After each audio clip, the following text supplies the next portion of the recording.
Matt Ball, awesome cardio session. I guess as part of your first reflections, can you talk us through the session and did it hit the objectives that you'd planned prior? Yeah, I think so. I was happy with the session.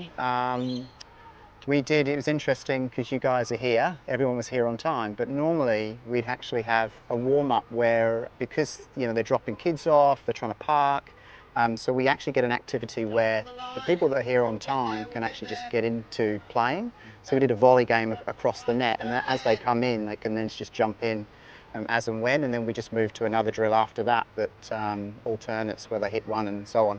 And we can just manage that because the first 5 to 7 minutes, they're, as I say, they're taking ages to come in. But they were here, so that was good. So we raced through that. First half an hour was great, and then looked at my watch and I went, oh wow, we're not normally, we wouldn't have normally raced through the exercises that we had. So we did have an exercise then where they were running around the court. We thought they were only going to do that once, but we actually did that, had more time, so we then put on an extra drill, but we didn't run around the court. So that was mainly it. They were here earlier than usual. But yeah, we dealt with it. I don't think it was an issue other than just thinking on our feet for that last drill. But yeah, no, I was generally sort of happy with that. I thought it went pretty well.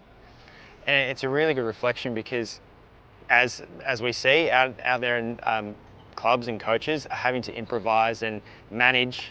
There's a last person comes in, someone doesn't rock up, and to see you guys adapt, well, yeah, really impressive. Your session, I noticed there was a balance between drill and play-based. Talk us through that, and how does that work for your business here? Yeah, so particularly for this session and with the two court cardio that we've got, the formula that we've got, we do a warm-up and then we'll get into some hitting across the net with the alternates exercise or something else. Then we'll move them back. When we move into the drills section, we tend to do a couple of drills, and then rather than do 3 or 4 drills, we actually break and then have a play-based game sort of in the middle. It's actually quite good fun because you would have seen that we've got 2 courts, and you've got 2 teams competing here and 2 teams competing here.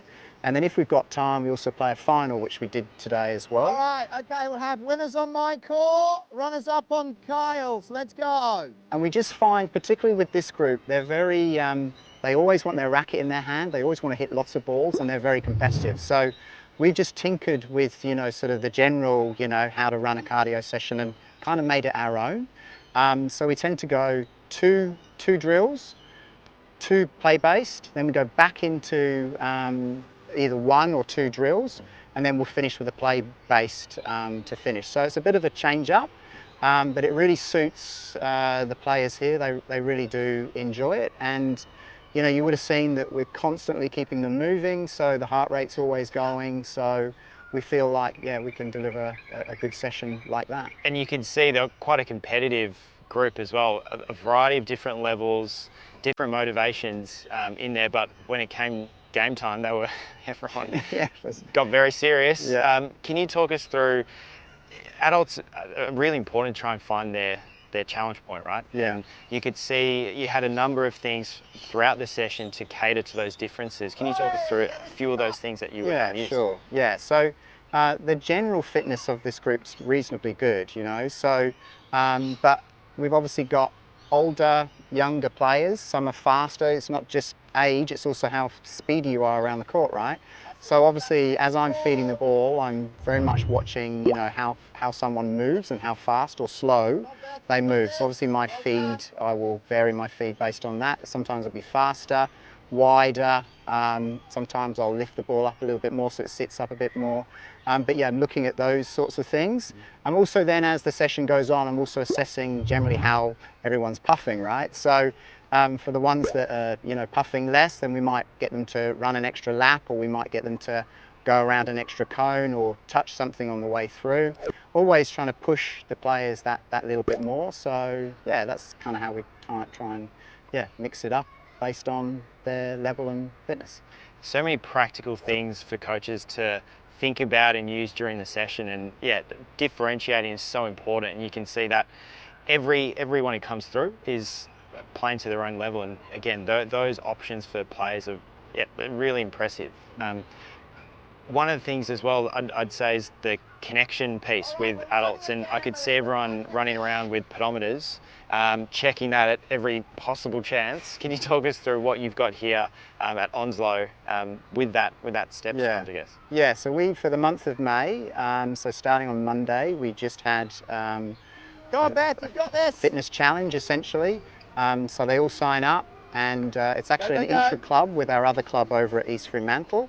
And we've got a leaderboard, and essentially they've got the pedometers. They're trying to score as many steps as they can, and they score points throughout the session. So they'll get points for steps. If they hit cones, they score extra points. You know, we'll have, as the weeks go on, we'll have silly challenges as well, silly hats or whatever.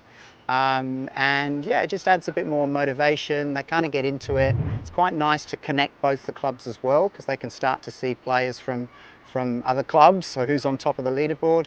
And also we're encouraging them to switch and also get an extra session in at the other club as well. So that will hopefully get more connection between our clubs and our players at our clubs. And do you find having those offerings, as well as, I guess, a different venue, how does that impact retention for you and your business? How do you keep those adults coming back? Yeah, well, as soon as I mean, look, we're coming into the autumn or almost into winter now. So, you know, so by doing something like this, it just adds a bit of something different to it. It's all well and good coming and enjoying it each week, but if you've got this additional challenge of, you know, if you know yourself, you come typically a couple of times a week, you might say to yourself, oh, I could win this, and you might push yourself for a third session. So yeah, it's a really good thing for us to do, and we normally have really good numbers getting involved and really getting into it. So yeah, it's good.